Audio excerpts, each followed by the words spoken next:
Yeah, so I think it comes from my mother. Okay. And how did your dad take to it? Because obviously, like, parents take to it their own way, every single one of them, and then... I think my dad... I don't think my dad really enjoyed that part of my mother. Okay. I think he wanted her to be more traditional, because my father was very traditional. Okay. So my mother slowly became less artistic until she stopped creating, stopped listening to music, stopped reading. So after a while, it was just like she just became a housewife. Was she happy with it? No, she wasn't. Okay. No. So it's... No, yeah, I was pretty sad, but now she's getting back to it. So that's good. But my father wasn't very artistic. Right. He wasn't an artist, no. No. Maybe he could have been in another life. So we know where the disappointment is in the family. Yes. I know, because the only reason I brought that up, because when you're an artist, there's already that thing of how your family takes it. When you're an immigrant and an artist, and it's like, every now and again you get a phone call, it's like, what are you doing? Are you still doing your thing? Yeah, well, my mother gets it, and I think she can. You know how your parents breed you to be like doctors and lawyers? Yeah, they want you to do well and be rich and happy and healthy exactly. and all I that. think my mother did the exact opposite. She wanted me to be an artist. I think she wanted me to do all the things she couldn't. Okay, that's... My father, books worth of stories in there. But my father, on the other hand, was not... He wanted me to do good in school, and then he wanted me to be a lawyer, doctor, scientist, or whatever.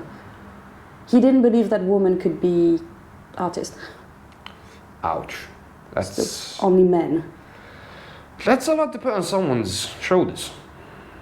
Yeah, I don't know. I don't... Like, he asked me one time, I was maybe 11, and he asked me what I wanted to be when I was growing up. I was like, oh, that I want to be an artist. I want to be a poet and roam the street of Paris. And he laughed, and he said, like, women can be artists, like, don't be ridiculous. And women are muse. And he said, you're not really pretty enough to be a muse. So I'm finding out that French parents and Eastern Europeans are not that different. No, brutally honest. Oh my. So I found out that I was a woman. That must have been a shock. I never thought of it as like, I'm a woman. I was like 11. I was like, I'm like part of the boys and the girls and the... living my life. Yeah, exactly. And I found out I wasn't pretty enough to be a... So you had your first clash with like specific gender roles. Yes. Like, this is what you are and this is what you do. Yes. Because... Yes, exactly. And it was super... Right. So I cried myself to sleep for months and months. So disappointed to be a woman. I know, it was horrible. And also, like, I couldn't be a muse either. Because I wasn't, like, pretty enough. Because you're 11, you don't think about the way you look. Like, it's just like, you don't even look at yourself in the mirror. You're not even aware of it. No, you're not aware of it. So that was a lot of discovery that day. And then a few months later, I think my mother, I think it was on TV, she called me from the living room and she was like, look. And it was, on the TV, there was this woman with messy hair and tight black pants and a t-shirt, skinny. She had big mustache, hair under her armpits. She was crawling on the stage and she started like talking at first like really slowly with a very gentle voice, and then it started like rising and rising and rising, and then she was like full on screaming and singing, and then there was the guitar and she was spitting on the stage. Was this Yoko Ono or? I was Patti Smith. Okay. And I was just like, holy shit. Like, I was so disturbed, so terrified, and completely fascinated. She had like this raw sexual energy, and she was just like just present. Just like there. And I was like, wait, she's a woman. That's art.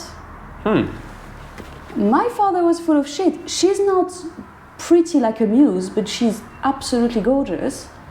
And she's making you feel stuff. And she's like, she made me, like, it was a bit terrifying. Because at the time, it was a bit sexual. I couldn't verbalize it. Yeah. But what I was feeling was like this like deep like sexual energy. And I was like, I'm not sure what's happening, but I kind of like it, but I'm kind of scared. It's a new thing. So. Yeah, so that was a big thing. And since then I was like, my father's full of shit. Yeah, we all find out at some point. Well, okay. Yeah. Not exactly that way, but we all like, okay, parents are gods when you're little, and then over time you're like, oh, they're actually just people. They're And just then- people. And yeah. then you find Yeah. out, oh, there's somewhat broken people as well. I know, yeah, they're so fucked up. It can And be. then you're like, oh, everything they were saying is your reality, is your truth. And all of a sudden you're like, oh, wait, maybe that wasn't right. Yeah, and then like the final phase of that is going, oh, that's what the best they had, and they did all that because they loved you, and that's Yeah. when you go, oh god. And because they had their limitation. Yeah, no, So absolutely. they did what they could with like their only like, it's like some people can see everything, other people can see this or that, and it's not really on them at some point. It is. I mean, it's not. on them, but it's not like you can't punish them for it. I No. guess.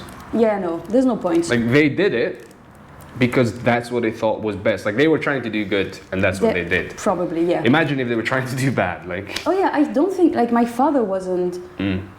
I don't think he realized that he broke my heart that day. I think he just wanted to be like, well, you will never be successful because you're a woman and you can be an artist. He actually believed that. So for him, it makes sense.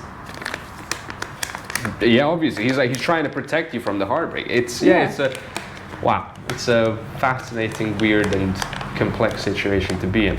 My dad just told me off because I was watching this concert, sort of pirated. Obviously, I'm from Eastern Europe. I didn't pay for half of the stuff I consumed. But yes, I'm watching this concert. I'm like completely moved by it, by this music, and I'm like, oh my god, Dad, I want to learn how to play the saxophone. Can you just buy me a saxophone? I want to learn how to play. And my dad went on a rant. You think I'm gonna spend money on that just so you can, have a bit of fun, just so you can have a laugh, and then you think I'm gonna spend money on all that stuff, and then you just give it up and you move? No, get your head, screw your head back on, think properly. I was like, okay. To be fair to him, he did get me not a piano, but the electric ones. Oh yeah. Keyboard. He got me a keyboard like when I was little, and he actually paid someone to give me classes. But after a while, I just kind of gave it up. Yeah. And that if you give it up once, then your parents are like, that's done. Yeah. See, told you would. Now nothing else. Yeah. Yeah, it was the same. I wanted to play the violin. Okay.